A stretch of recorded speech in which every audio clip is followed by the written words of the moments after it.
रुपाली ठोंबरे पाटलांना पक्षाने आता दणका दिलाय। राष्ट्रवादीच्या प्रवक्ता यादीमध्ये त्यांचं नाव नाहीये। रुपाली चाकणकरांसोबतचा वाद आता रुपाली ठोंबरे पाटलांना भोवल्याचं पाहायला मिळतंय। हेमलता पाटील प्रतिभा शिंदेंची प्रवक्तेपदी वर्णी पाहायला मिळते। महत्त्वाची बातमी आपण पाहतोय, रुपाली ठोंबरे पाटलांना पक्षाने आता दणका दिला। राष्ट्रवादीच्या प्रवक्ता यादीमध्ये त्यांचं नावच नाहीये। गेल्या काही दिवसांपासून रुपाली ठोंबरे पाटील आणि रुपाली चाकणकर यांच्यामध्ये वाद सुरू आहे आणि हा वाद रुपाली ठोंबरे पाटलांना भोवल्याचं पाहायला मिळतंय। अधिकची माहिती देत आहेत आमच्या प्रतिनिधी सीमा आढे। सीमा, रुपाली ठोंबरे पाटलांना आता पक्षाने दणका दिल्याचं पाहायला मिळतंय। या सगळ्यानंतर ठोंबरे पाटलांची काही प्रतिक्रिया समोर आली का? नक्कीच अद्याप तरी काही वेळापूर्वीच पक्षाकडनं प्रवक्त्यांची नवनियुक्त प्रवक्त्यांची यादी जाहीर करण्यात आलेली आहे आणि ती संपूर्ण यादी पाहिल्यानंतर रुपाली ठोंबरे यांचं नाव या कुठेही यादीमध्ये पाहायला मिळत नाही। त्यामुळे आता पक्षाने रुपाली ठोंबरे यांना कुठेतरी धक्का दिलेला आहे। मागणी प्रवक्ते पदावरून केल्याचं सध्या दिसतंय। या विषयावरती अजूनही ठोंबरे पाटील यांनी कोणतीही प्रतिक्रिया दिलेली नाही। मात्र काही वेळा त्यांची या विषयावरती प्रतिक्रिया येईलच।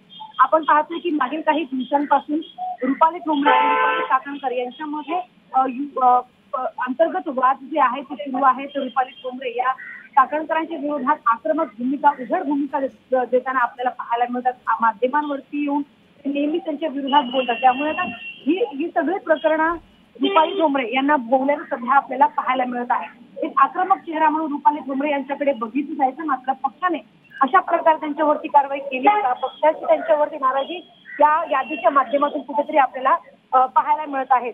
आपण जर बघितलं तर याच्यामध्ये अनिल पाटील, चेतन तुपे हे जे नाव आहे ते आपल्याला पाहायला मिळत आहे। रुपाली चाकणकर यांना प्रवक्ते पदाची जबाबदारी देण्यात आलेली आहे। सूरज चव्हाण यांच्यावरती सुद्धा प्रवक्ते पदाची जबाबदारी देण्यात आल्याचं सुद्धा आपल्याला पाहायला मिळत आहे।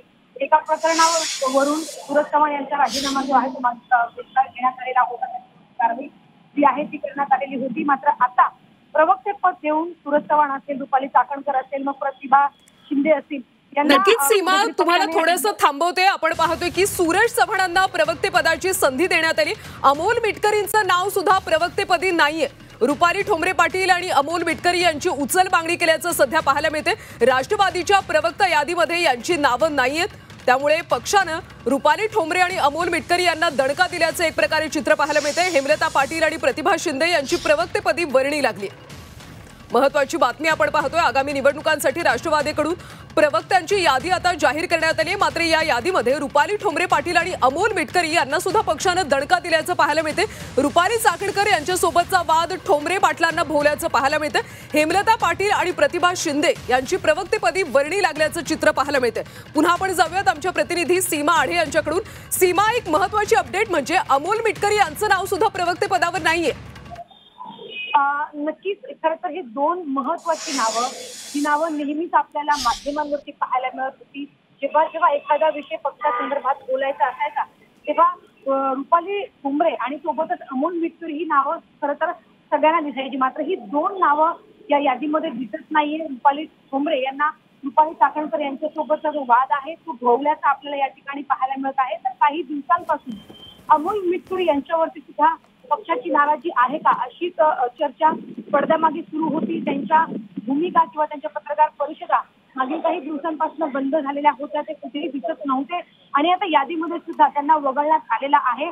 प्रवक्ते पद त्यांच्याकडे होतं, ते नेहमीच पक्षाची भूमिका मांडायचे। मात्र आता पक्षाने कुठेतरी त्यांना या पदापासून कुठेतरी दूर ठेवल्याचं पाहायला मिळत आहे। तर दुसरीकडे जी नवीन नावं आहेत ती नवीन नावांना किंवा नवीन चेहऱ्यांना आता पक्षाने संधी दिलेली आहे। आगामी स्थानिक स्वराज्य संस्थांच्या निवडणुकीच्या पार्श्वभूमीवरती खरं तर पक्षाने नवनियुक्त प्रवक्त्यांची यादी जाहीर केलेली आहे। वेगवेगळ्या विषयांवरती हे प्रवक्ते आपापली भूमिका मांडतील। मात्र जे दोन आक्रमक चेहरे आपण म्हणायचो किंवा त्यांच्याकडे बघायचो आणि नेहमीच पक्षाची बाजू मांडायची, मात्र ते दोन चेहरे जे आहेत त्या यादीमध्ये पाहायला मिळत नाहीये। नक्की कारण काय? आता हे कारण पक्षाकडनं काय नक्की स्पष्टीकरण दिलं जातं आणि सोबतच अमोल मिटकरी आणि रुपाली ठोंबरे पाटील यांची नक्की यावरती काय प्रतिक्रिया येते हे पाहणं महत्त्वाचं असणार आहे। नक्कीच सीमा, या दोघांच्या प्रतिक्रियेकडे सगळ्यांचंच लक्ष असणार आहे। धन्यवाद सविस्तर माहितीसाठी। तर रुपाली ठोंबरे पाटील आणि अमोल मिटकरी यांना पक्षाने आता दणका दिल्याचं पाहायला मिळतंय, कारण राष्ट्रवादीच्या प्रवक्ता यादीमध्ये या दोघांची नावं नाहीयेत।